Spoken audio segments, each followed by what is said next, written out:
Olá pessoal, esse vídeo tem como objetivo trazer alguma coisa para vocês a respeito de morfologia de plantas, como uma pequena revisão abordando tanto os órgãos vegetativos das plantas quanto os órgãos reprodutivos, para servir de base para que a gente possa trabalhar com a sistemática das principais famílias botânicas de interesse agrícola aqui do nosso estado.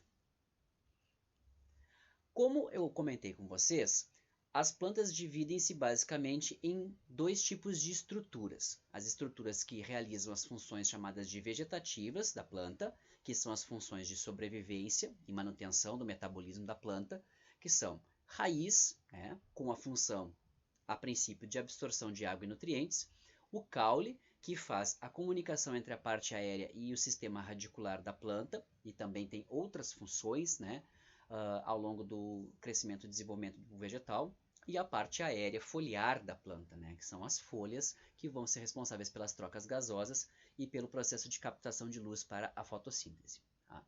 Inicialmente, a gente tem dois tipos de raiz na planta. Tá? Raízes que fazem efetivamente o processo de absorção de água e de nutrientes, que nós chamamos de raízes absortivas, e raízes que não farão esse processo e terão uma outra função na planta. Como eu já havia comentado com vocês, temos dois tipos básicos de raízes absortivas. A raiz pivotante, esse primeiro exemplo aqui, e a raiz fasciculada ou encabeleira. O que distingue uma raiz da outra é a origem dessa estrutura. Tá?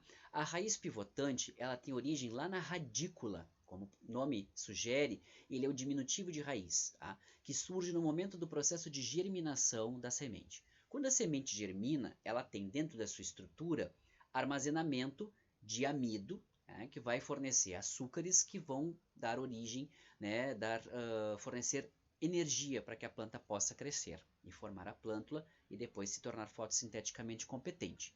Entretanto, a planta não tem nutrientes minerais guardados em grande quantidade e nem água guardada na sua estrutura. Por isso que a primeira estrutura que emerge quando a planta germina é a raiz, para que a raiz possa penetrar no solo em busca de água e de nutrientes, enquanto são consumidas as reservas que estão dentro da semente, que são reservas de carboidratos. Tá? Sendo assim, quando a radícula surge, ela vai dar origem a essa raiz que nós chamamos de raiz pivotante, que é uma raiz que é um eixo principal que cresce em profundidade dentro do solo em busca de água e de nutrientes minerais. Quanto que essa raiz vai crescer? Isso vai depender tanto da informação genética que essa planta apresenta, algumas vão ter raízes maiores do que outras, e também do estímulo ambiental. Algumas raízes vão crescer muito no limite daquilo que a genética da sua espécie comporta, se houver uma necessidade de busca por água mais intensa do que outras raízes onde o solo estiver melhor hidratado. Tá?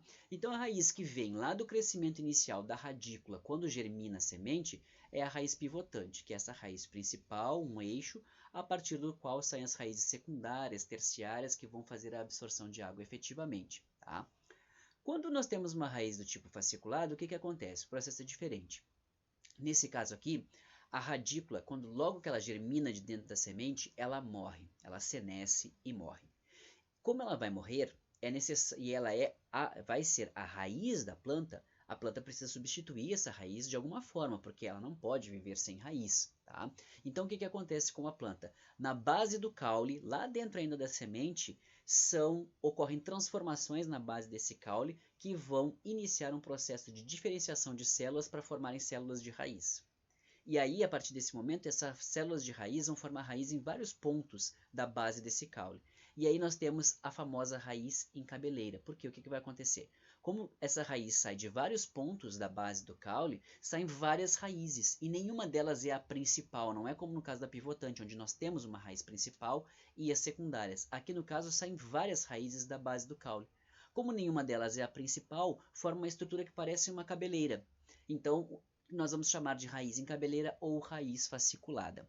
Então a diferença é que, no caso da raiz pivotante, a estrutura de origem é a radícula, e no caso da raiz encabeleira, a radícula morre e a raiz ela vai ser proveniente de raízes adventícias que surgem na base do caule em formação. Tá? E como o nome já diz, sugere, adventício é aquela estrutura que ela está num lugar que teoricamente não é o lugar onde ela estaria. Por exemplo, a raiz ela vai se originar lá na base, né, na formação da radícula. Tá? Quando se forma a estrutura da plântulazinha dentro da raiz, uma estrutura específica vai formar a raiz. Quando essa estrutura morre e a raiz passa a sair de manifestações celulares que vão de células de caule, que vão se transformar em células de raiz, e aí formam as raízes em cabeleira, nós temos raízes adventícias, porque elas estão se formando no caule, tá? Mesma coisa vai acontecer, por exemplo, em um tubérculo. Uma batata que vocês deixam dentro de um armário, por exemplo, de uma gaveta de legumes, e que ela vai, ao longo de um tempo, desenvolver raízes. A batata é um caule.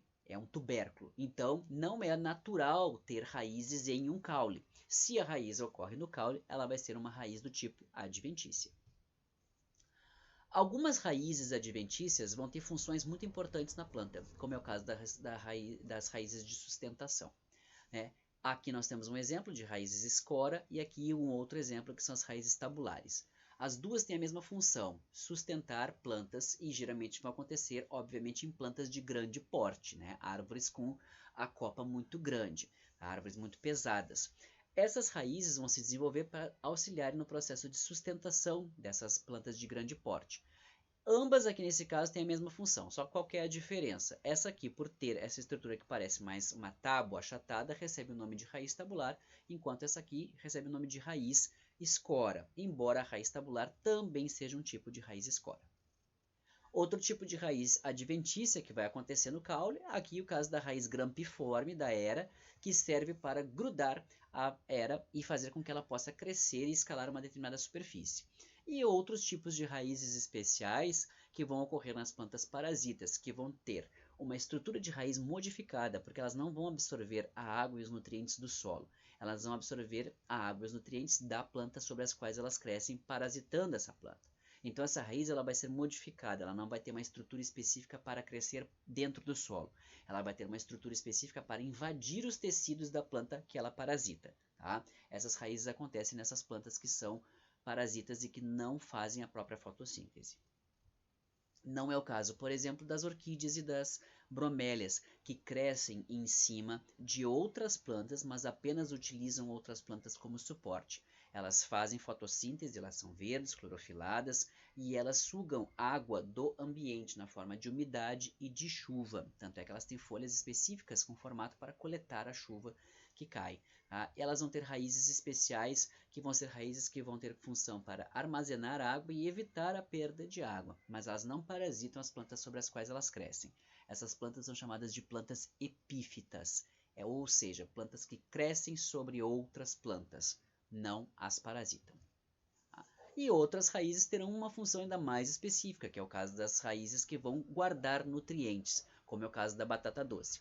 Nós temos que ter um cuidado para não confundir. Existem caules subterrâneos que fazem armazenamento de nutrientes e temos raízes que fazem armazenamento de nutrientes. Então a batata, por exemplo, inglesa, é um caule chamado tubérculo que vai fazer o armazenamento de nutrientes abaixo do solo. E temos a batata doce, que é uma raiz que vai fazer esse armazenamento de nutrientes dentro do solo.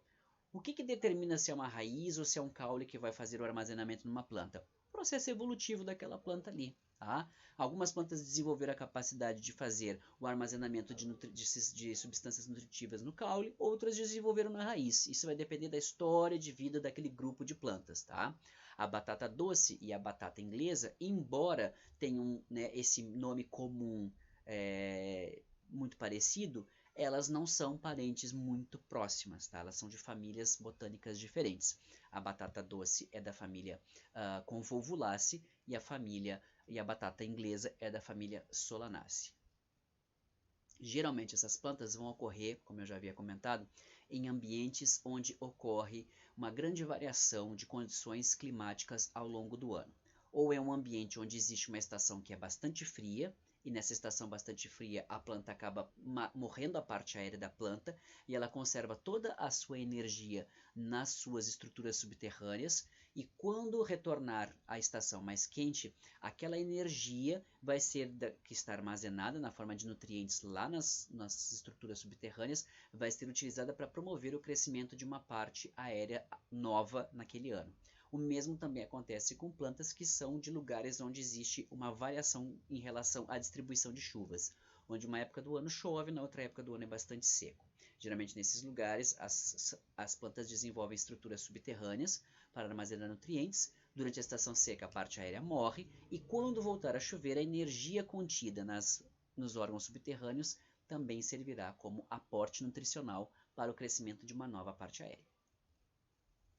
Com relação ao caule, o caule ele faz a ligação entre a parte do sistema radicular da planta e as folhas. O sistema radicular oferece nutrientes, minerais e água, enquanto o sistema foliar oferece energia proveniente do processo fotossintético na forma de açúcares. Tá? O caule conecta essas duas porções da planta, que a planta tem o corpo dividido nesses dois momentos, a parte que fica embaixo do solo e a parte em contato com a atmosfera. O caule ele é o conector desses dois momentos e é ele que vai ditar o tamanho e o porte do vegetal. E aí nós vamos ter três tipos de porte básico: o porte herbáceo, o porte arbustivo e o porte arbóreo. O que vai diferenciar um porte do outro? O porte herbáceo são as plantas de muito pequeno porte, são as ervas, como o próprio nome já sugere. Caules do tipo herbáceo serão caules verdes, geralmente tenros, tá? E plantas sempre de pequeno porte. Nas plantas do tipo arbustivo, nós podemos ter inclusive plantas de grande porte. O que vai diferir a planta do porte arbustivo para a planta de porte arbóreo é a formação do chamado fuste. O que é o fuste? É essa porção de caule que ocorre lá de baixo, saindo do solo, e vai até a parte aérea sem ramificar. Tá? Percebam que um arbusto não acontece essa formação. Neste arbusto aqui, ó, a ramificação já começa lá embaixo, praticamente rente ao solo. Então não há presença do fuste. Tá? Quando há fuste, nós temos uma árvore. Quando não há fuste, nós temos um arbusto. Muitas vezes nós vamos ter arbustos de maior porte do que uma árvore. Então não é o porte que vai ditar, mas sim a formação do fuste. Em geral, os arbustos são menores do que as árvores, mas não é uma regra, tá? É a presença de fuste que determina isso. Nós temos plantas arbustivas de grande porte, ao passo que temos árvores muito pequenas, arvoretas, que vão ter uma altura de 1 metro e pouco, 2 metros, 3 metros, tá? Mas elas apresentam fuste, então a gente caracteriza como uma árvore. Outra questão que nós podemos observar com relação ao caule é caules que apresentam ramificação e caules que não apresentam ramificação. Este caule aqui anterior, apesar de ter a formação do fuste, lá em cima ele ramifica e forma uma copa toda ramificada. Vejam aqui, ó, como ela fica arredondada, formando diversos tipos de ramificação. Ao passo que, por exemplo, numa palmeira isso não acontece. Não tem ramificação. Ela vai de cima a baixo sem ramificar e lá em cima existe uma coroa de folhas. Então não há ramificação. Então nós temos caules do tipo sem ramificação, que é este caule aqui do tipo estipe, que é um caule sem ramificação. Ao passo que nós temos caules com ramificação, o caso aqui uma ramificação bifurcada, e nós temos dois outros tipos de ramificação muito importantes. A ramificação monopodial, que é o caso, por exemplo, dos pinheiros, onde nós vamos ter uma ramificação que vai dar uma estrutura meio triangular à árvore, porque ela vai ter somente um ponto de ramificação. Tá? Então vai ter sempre um caule crescendo para cima, e ocorrendo a formação de ramos laterais a partir de um único ramo principal. Observem, o ramo principal, os ramos laterais. Aqui nós já temos um outro tipo de ramificação, que é a ramificação simpodial, onde nós vamos ter mais de uma gema principal, mais de um ramo principal, ramificando e dando uma estrutura arredondada à minha planta. Tá? Os caules também podem crescer sobre o solo, mas também podem crescer sob o solo. Então temos caules que são subterrâneos. Tá?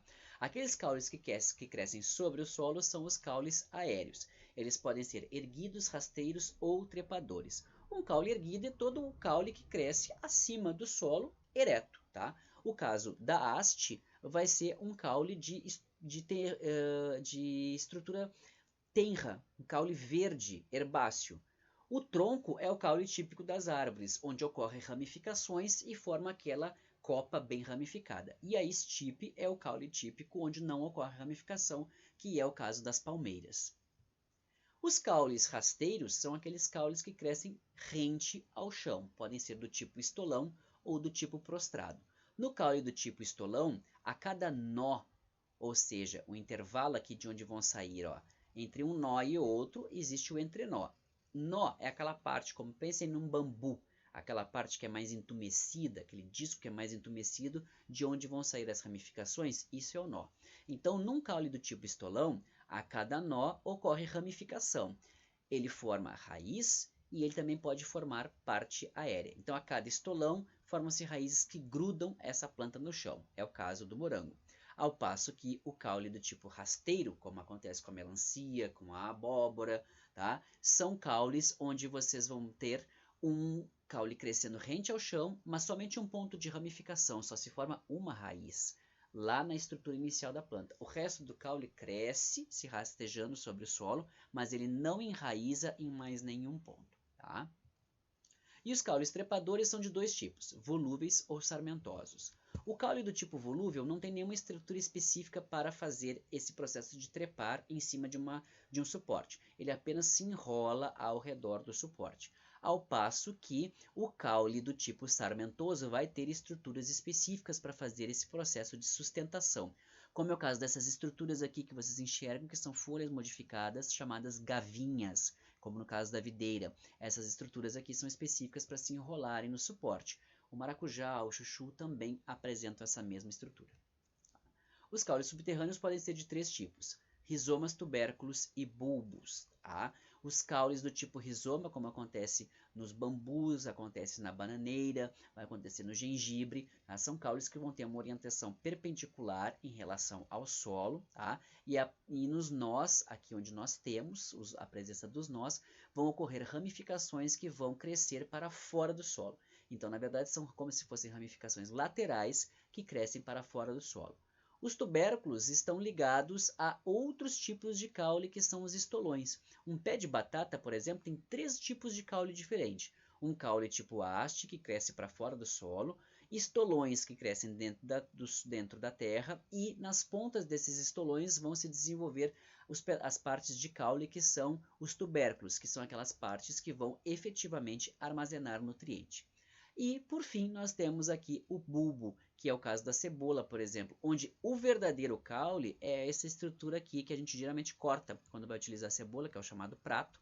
Isso aqui efetivamente é o caule, de onde vão sair as raízes. Ó. Isso aqui, tudo que é a parte que se utiliza para alimentação, são folhas modificadas, onde vai haver o armazenamento das estruturas de reserva da cebola. Tá? Então não é efetivamente o caule que armazena as reservas na cebola, mas sim folhas modificadas. Por sua vez, as folhas vão também ter uma grande variação morfológica. Por quê? Porque, como eu comentei com vocês, as raízes ficam abaixo do solo, então sofrem menos pressões ambientais do que aquelas partes da planta que estão expostas na atmosfera, onde vai ter grande variação de temperatura, vai ter vento, vai ter chuva, granizo, neve, frio, calor, né, que vai fazer com que a planta tenha que responder a diversos tipos de ambiente. Dentro do solo isso não acontece.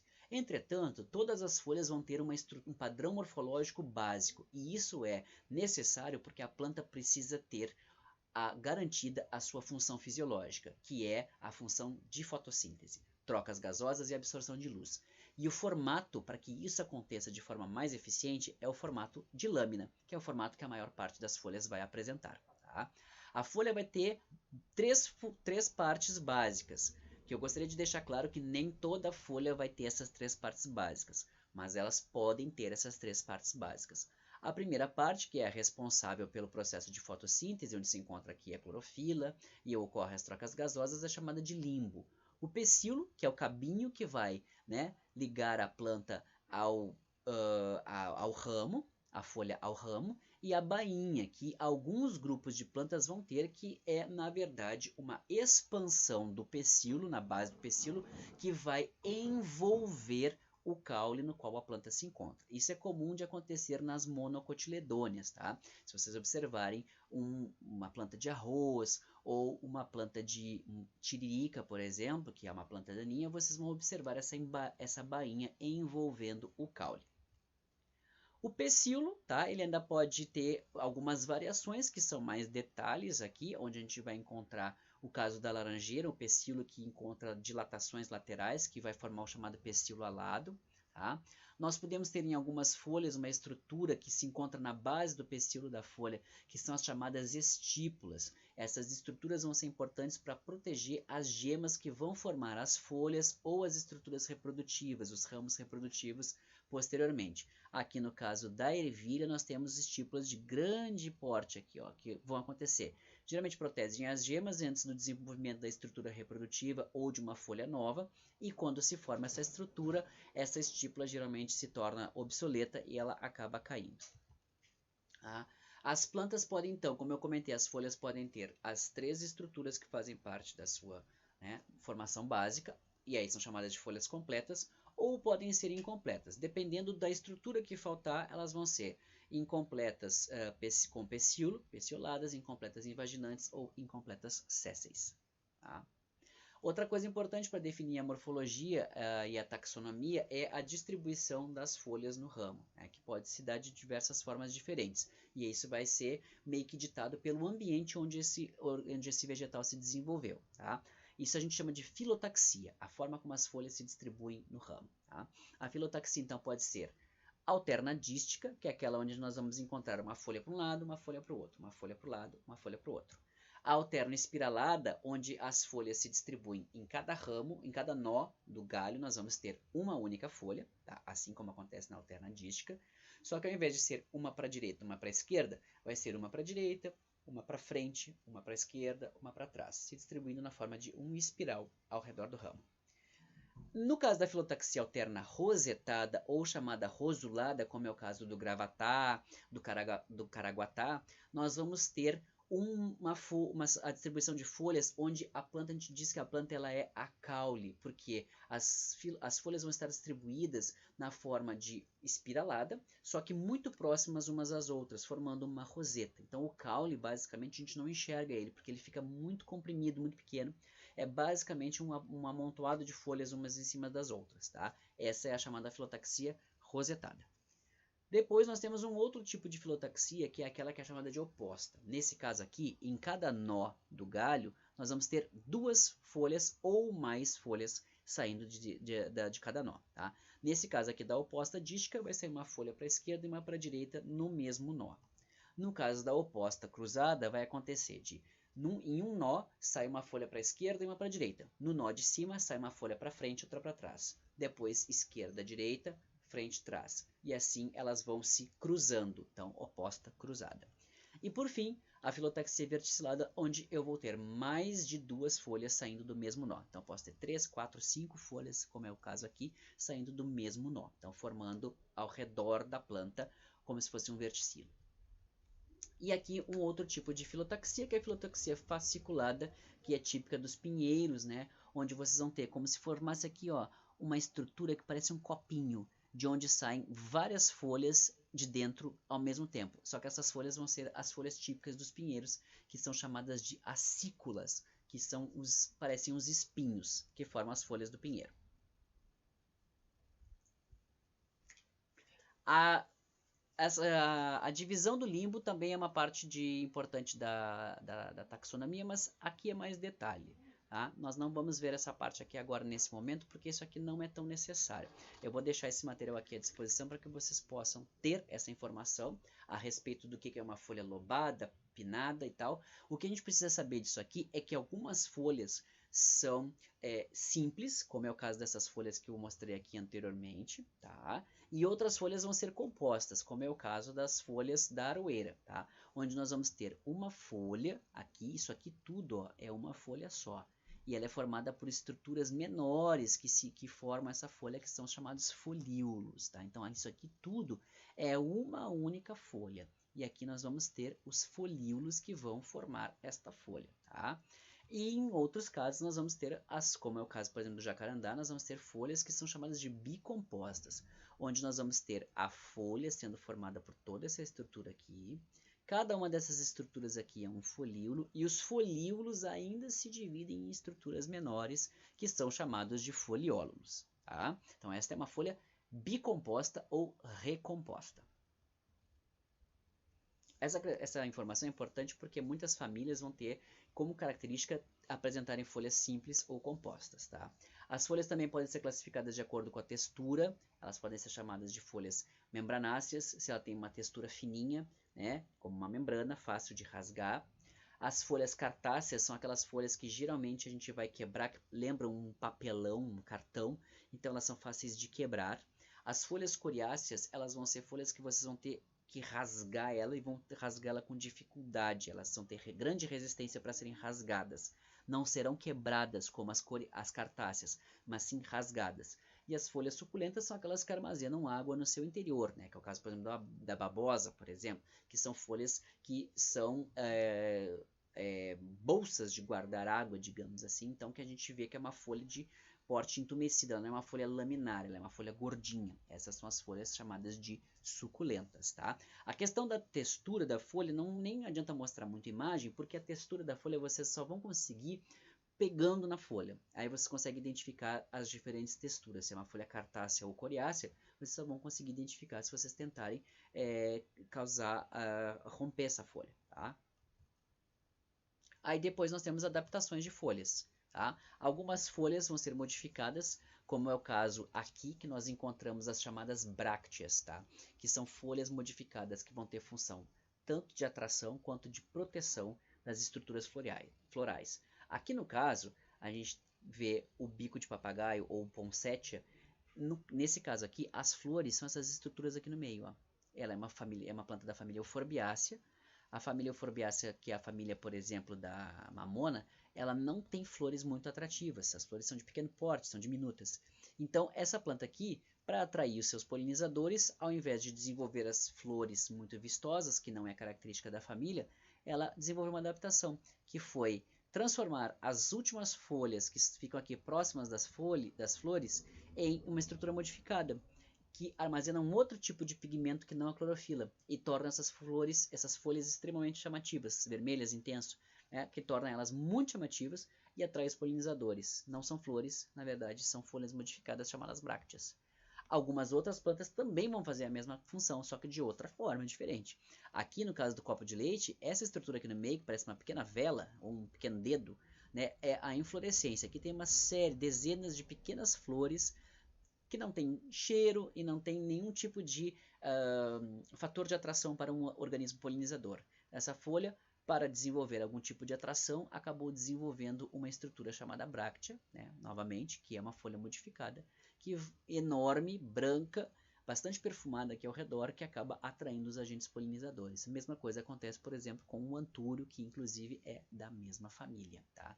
Algumas outras plantas, como é o caso das asteráceas, que é o comum dessa família aqui, vão apresentar brácteas, folhas modificadas, que vão ser chamadas de brácteas involucrais, que vão fechar o botão aqui, que isso aqui na verdade não é uma flor, é uma inflorescência, então elas vão fechar este botão aqui ao redor desta inflorescência, protegendo essa inflorescência enquanto ela é botão, porque enquanto ela é botão as flores não estão prontas para serem polinizadas, então a planta não precisa abrir a flor porque ela tem que ficar protegida. A flor só se expõe quando ela está pronta para ser polinizada, quando ela está madura. Enquanto não está madura, fica guardada e protegida pelas chamadas brácteas involucrais, aqui no caso das asteráceas. Outras flores, outras plantas, né, vão ter folhas modificadas em estruturas chamadas assídias, que vão servir para armazenar água, na qual pode ser lançados ácidos e enzimas digestivas que vão servir justamente para fazer a digestão de pequenos insetos, no caso de plantas insetívoras, como esta Nepenthaceae. Ou também as chamadas folhas sensitivas, que também vão se abrir ou fechar, né, dependendo de um estímulo sensorial. Aqui no caso da Drosera, vocês vão encontrar o quê? Pequenos pelos extremamente sensíveis aqui dentro dessa folha modificada, que quando o inseto esbarra aqui, rapidamente ocorre uma mudança de turgor, né, nas células vegetais, elas perdem água e essa estrutura aqui se fecha, prendendo o inseto, que depois será submetido à ação de enzimas digestivas e ácidos para a decomposição do corpo desse inseto, para que haja o aproveitamento das proteínas presentes no corpo do inseto, que é formado basicamente por quitina. E por fim, o sistema reprodutivo, né? Todo o sistema reprodutivo da planta é formado basicamente por estruturas que são folhas que ao longo do processo de evolução dos vegetais foram sendo modificados. Tá? Em geral, as plantas são organismos, as plantas que produzem flores, que são as angiospermas, e que por consequinte produzem frutos, porque o fruto vem de uma estrutura da flor, tá? Essas plantas elas vão ter os dois sexos na mesma estrutura. Então, geralmente as flores vão ter órgãos masculinos e órgãos femininos, tá? Isso é o mais comum dentro do grupo das angiospermas. Algumas plantas vão ter os sexos separados, então vão ter flores masculinas e flores femininas. Algumas outras plantas ainda vão ter os sexos separados em plantas diferentes, tá? Então, mas o mais comum de acontecer é a formação de toda essa estrutura aqui em uma única flor. Então, como que é a estrutura da flor como um todo no geral, né? Nós vamos ter estruturas que são para a proteção, estruturas que são para a atração e lá dentro as estruturas que são para a reprodução efetivamente. Tudo isso surgiu de uma hora para outra? Não. Essas coisas foram surgindo aos poucos e se especializando. Tá? Então, a primeira estrutura que a gente vê quando trabalha com uma flor é uma estrutura de proteção que é chamada de sépala, que no seu conjunto vai formar o que a gente conhece por cálice. Tá? As sépalas, elas vão ser estruturas que vão formar o botão da flor. Tá? Vocês já devem ter visto uma rosa na forma de botão. Quando ela está bem fechada, ela é verde. Né? Lá dentro vão estar as pétalas, mas a gente só enxerga aquela estrutura verde ao redor. Essa estrutura verde é o chamado cálice, que é formado pelas sépalas, que tem a função justamente de quê? Proteger as estruturas de reprodução da flor, enquanto a flor ainda não está apta ao processo reprodutivo. Isso evita que um inseto venha se alimentar, por exemplo, das estruturas florais, estrague a flor antes da flor poder fazer o processo reprodutivo. Tá? Então, é uma estrutura de proteção. Por dentro, nós vamos ter as pétalas, que vão ser estruturas de atração. Tá? As pétalas, no seu conjunto, formam a corola. As pétalas geralmente vão ser vistosas, com cores que vão atrair os polinizadores específicos daquela espécie. Então, se é um inseto, é uma determinada cor. Se é um morcego, é outra cor. Se é um pequeno mamífero, é uma outra cor. Tá? Então, cada grupo de animais vai ter uma atração por um grupo de cores distinto. Tá? Os aromas, que também são produzidos por essas estruturas, vão também ter uma função nesse sentido e também vão ser específicos. Algumas plantas não produzem aromas e cores tão evidentes, mas dão recompensas para os animais que as visitam, como é o caso de plantas que permitem que os animais se alimentem do pólen da planta ou que permitem que os animais se alimentem do néctar da planta, tá? E que vão oferecer essas recompensas para o processo de polinização realizado por esses animais. Tá? Mais para dentro, nós vamos ter aí sim as estruturas reprodutivas, que vão ser divididas em masculinas e femininas. Esses cabinhos amarelos aqui, com essas pontinhas aqui amarelas, são parte da estrutura reprodutiva da planta. Tá? Cada uma dessas estruturas aqui eu chamo de estame. O conjunto dos estames eu chamo de androceu. Tá?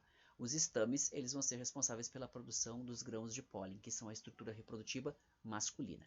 O estame é formado por um pequeno cabinho, que a gente chama esse cabinho aqui de filete, e em cima do filete nós temos a estrutura, que é uma espécie de bolsinha, onde se produzem efetivamente os grãos de pólen. Essa estrutura aqui é chamada de antera. Né? É muito comum nós termos 2 anteras para cada filetinho. Tá? Aqui dentro se processa toda a produção do grão de pólen. Mais internamente ainda nós vamos ter a estrutura feminina. Tá? Esse aqui é o chamado pistilo. Tá? As plantas podem ter mais de um pistilo. Então, assim, muitas vezes a gente ouve a expressão pistilo ser utilizada como sinônimo de gineceu. Então, aqui, ó, o estame, o conjunto de estames chamado de androceu. Aqui nós temos o pistilo e o conjunto de pistilos é chamado de gineceu. Algumas plantas vão ter como conjunto do pistilo apenas um pistilo. Então, o gineceu vai ser formado por um pistilo. Então, vai ser, nesse caso, sinônimos. Outras plantas vão ter mais de um pistilo, 3, 2 pistilos, 4 pistilos. E aí o gineceu dessa planta vai ser formado por mais de um pistilo. Tá? O pistilo é formado por 3 estruturas. O estigma, que é onde cai o grão de pólen e ele vai germinar. Então é no estigma que vai haver o reconhecimento do grão de pólen, se é da mesma espécie ou não. E se for, ele germina. Tá? O estilete é por onde vai passar o chamado tubo polínico. Quando o grão de pólen germina, ele cresce ele cresce um tubo, que é o chamado tubo polínico, que vai adentrar por esse estilete até chegar aqui no ovário. Por dentro do tubo polínico vai passar as células reprodutivas da planta, tá? Até chegarem aqui no ovário. O ovário é onde vão vão se situar os óvulos que vão fazer o processo reprodutivo. São as estruturas reprodutivas femininas da planta. Algumas plantas vão ter flores que vão ter pétalas, outras plantas vão ter flores que vão ter sépalas, outras plantas têm flores que não têm nenhuma dessas estruturas, e algumas plantas têm flores que inclusive não têm as estruturas reprodutivas, tem flores chamadas de flores estéreis, tá? E isso vai depender do tipo de processo evolutivo pelo qual essas famílias passaram. Geralmente famílias mais primitivas de plantas, que surgiram há mais tempo do que as famílias mais modernas, vão ter flores mais simples, né? Ao passo que as famílias de plantas mais modernas vão ter flores mais complexas, mas isso não é uma regra geral, porque nós temos, por exemplo, para a família do arroz, né, a família Poaceae, que é uma família relativamente recente em termos evolutivos, é uma família que apresenta uma flor extremamente simplificada, com as estruturas reprodutivas extremamente reduzidas, tá? Bom, aí exemplos para vocês a respeito da formação do cálice. Eu não vou colocar tantos detalhes para vocês a respeito de estrutura que forma o cálice e a corola, porque esses detalhes maiores de se as sépalas e as pétalas elas estão juntas ou separadas, nós vamos ver isso com mais cuidado quando nós estivermos vendo a disciplina de sistemática em si. Mas é só para mostrar para vocês que as pétalas elas podem estar unidas, elas podem estar separadas, nós podemos ter diferenças entre pétala e sépala. No caso aqui, por exemplo, do lírio, nós temos pétalas e sépalas que têm uma morfologia muito similar, ao passo em que outras flores, por exemplo, como o caso aqui dessa Onagrácea, vão ter estruturas de pétala e sépala completamente diferentes umas das outras. E isso pode ser de grande valor, porque quando a gente trabalha com uma estrutura e encontra as pétalas e as sépalas diferentes, nós nomeamos cálice e corola. Quando nós não encontramos diferença entre sépalas e pétalas, nós nomeamos isso de tépalas. Tá? Esses pequenos detalhes nós vamos ver com maior propriedade quando nós fizermos a disciplina de morfologia. Tá? Essas informações básicas que nós temos, elas são suficientes para a gente poder trabalhar com as estruturas que a gente vai ver em sistemática, quando estiver trabalhando com as famílias especificamente. Tá bom? Qualquer outra questão que não esteja contemplada desse material resumido de morfologia que a gente está trabalhando aqui, nós vamos trabalhar e ele vai ser apresentado em aula com maiores detalhes, ok?